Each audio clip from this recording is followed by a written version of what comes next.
Tomato ತೊಕ್ಕು ಮಾಡೋದು ಹೇಗೆ ಅಂತ ತಿಳಿಸ್ಕೊಡ್ತೀನಿ. ಮೊದಲು ಒಂದು ಪಾತ್ರೆನ ಬಿಸಿಗೆ ಇಟ್ಕೊಂಡು ಅದಕ್ಕೆ 1 kg ಆಗುವಷ್ಟು ಹಣ್ಣಾಗಿರೋ ಟೊಮೊಟೊನ ಸೇರಿಸ್ಕೋಬೇಕು. ಯಾವ ಟೊಮೆಟೊ ಆದರೂ ಪರವಾಗಿಲ್ಲ. ಟೊಮೊಟೊನ ಸೇರಿಸ್ಕೊಂಡು ಅದಕ್ಕೆ 100 ಗ್ರಾಮ್ಸ್ ಆಗುವಷ್ಟು ಹುಣಸೆ ಹಣ್ಣನ್ನು ಸೇರಿಸ್ಕೋಬೇಕು. ನೀರು ಎಣ್ಣೆ ಏನು ಹಾಕ್ಕೊಳ್ದಿರ ಹಾಗೆ ಇದನ್ನು ಚೆನ್ನಾಗಿ ಬೇಯಿಸ್ಕೋಬೇಕು. ಸಣ್ಣ ಸಿಮ್ಮಲ್ಲಿಟ್ಟು ಚೆನ್ನಾಗಿ ಬೇಯಿಸಬೇಕು. ಚೆನ್ನಾಗಿ ಈ ಥರ ಆದಮೇಲೆ ಅದನ್ನು ತಣ್ಣಗಾಗಕ್ಕೆ ಬಿಡಬೇಕು. ಆಮೇಲೆ ಮತ್ತೆ ಇನ್ನೊಂದು ಪಾತ್ರೆಗೆ ಒಂದು 25 ಗ್ರಾಮ್ ಆಗುವಷ್ಟು ಸಾಸಿವೆ ಮತ್ತು 25 ಗ್ರಾಮ್ ಆಗುವಷ್ಟು ಮೆಂತ್ಯ. ಸಾರಿ ಗೈಸ್, ನಾನು ಮೆಂತ್ಯನ ರೆಕಾರ್ಡ್ ಮಾಡೋಕ್ಕಾಗಿಲ್ಲ.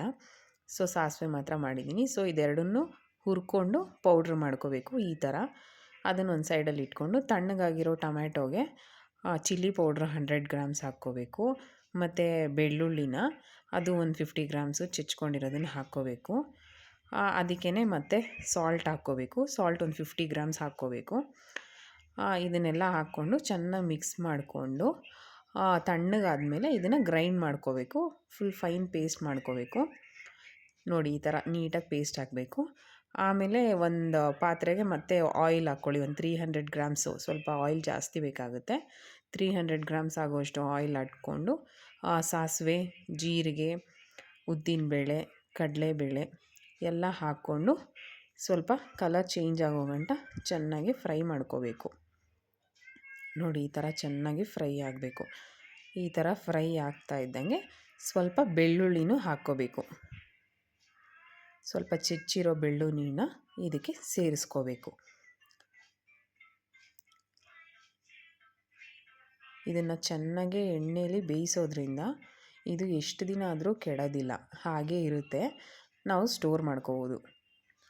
ಹಾಗೆ ಇದನ್ನು ಹೀಗೆ ಫ್ರೈ ಮಾಡ್ಕೋಬೇಕು, ಚೆನ್ನಾಗಿ ಫ್ರೈ ಮಾಡ್ಕೋಬೇಕು.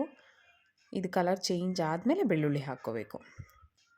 ಬೆಳ್ಳುಳ್ಳಿ, ಕರಿಬೇವು ಹಾಕ್ಕೊಂಡು ಚೆನ್ನಾಗಿ ಮತ್ತೆ ಫ್ರೈ ಮಾಡ್ಕೋಬೇಕು. ಇದನ್ನು ಬೆಳ್ಳುಳ್ಳಿ ಸ್ವಲ್ಪ ಕಲರ್ ಚೇಂಜ್ ಆಗೋ ಗಂಟ ಚೆನ್ನಾಗಿ ಫ್ರೈ ಮಾಡ್ಕೋಬೇಕು. ಆಮೇಲೆ ಹಿಂಗೆ ಹಾಕ್ಕೋಬೇಕು.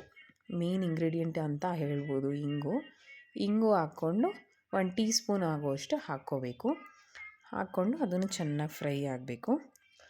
ಮತ್ತು ಒಂದು 1/2 ಟೀ ಸ್ಪೂನ್ ಇಲ್ಲ 1 ಟೀ ಸ್ಪೂನ್ ಆಗುವಷ್ಟು ಟರ್ಮರಿಕ್ ಪೌಡರ್ನ ಟೊಮೆಟೊ ಗ್ರೈಂಡ್ ಮಾಡಬೇಕಾದ್ರೆ ಅದಕ್ಕೆ ಸೇರಿಸ್ಕೋಬೇಕು. ಅದನ್ನು ಸೇರಿಸ್ಕೊಂಡು ಗ್ರೈಂಡ್ ಮಾಡ್ಕೊಂಡಿರಿ. ಇದಾದಮೇಲೆ ಇದೆಲ್ಲ ಚೆನ್ನಾಗಿ ಫ್ರೈ ಆದಮೇಲೆ ಆಮೇಲೆ ಟೊಮೆಟೊ ಏನು ಪ್ಯೂರಿ ಮಾಡಿ ಇಟ್ಕೊಂಡಿರ್ತೀವಿ, ಅದು ಹುಣಸೆ ಹಣ್ಣು ಮತ್ತು ಟೊಮೊಟೊನ ಅದನ್ನು ಹಾಕಿ ಚೆನ್ನಾಗಿ ಎಣ್ಣೆ ಜೊತೆ ಹೊಂದ್ಕೊಳ್ಳೋ ಹಾಗೆ ಚೆನ್ನಾಗಿ ಕಲಿಸ್ಕೋಬೇಕು. ನಾವು ಚೆನ್ನಾಗಿ ಕಲಿಸ್ಕೊಂಡು ಒಂದು 10 ನಿಮಿಷ ಆದರೂ ಇದನ್ನು ನಾವು ಚೆನ್ನಾಗಿ ಬರೀ ಎಣ್ಣೆಲೇ ಬೇಯಿಸ್ಕೋಬೇಕು. ಅದರಿಂದ ನಮಗೆ ತುಂಬ ದಿನ ಸ್ಟೋರ್ ಮಾಡ್ಕೊಳ್ಳೋಕ್ಕೆ ಚೆನ್ನಾಗಿರುತ್ತೆ. ಈ ತೊಕ್ಕು ನಮಗೆ ಇಡ್ಲಿ, ದೋಸೆ, ಬಿಸಿ ಅನ್ನಕ್ಕೆ ತುಂಬ ಚೆನ್ನಾಗಿರುತ್ತೆ.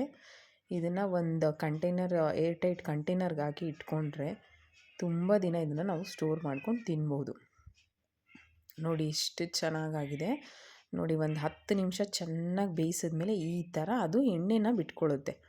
ಆವಾಗ ಇದು ತೊಕ್ಕು ರೆಡಿ ಇದೆ ಅಂತ ಅರ್ಥ. ಆಮೇಲೆ ಸಿಮ್ ಆಫ್ ಮಾಡಿಬಿಟ್ಟು ಚೆನ್ನಾಗಿ ತಣ್ಣಗೆ ಮಾಡ್ಕೋಬೇಕಿದು.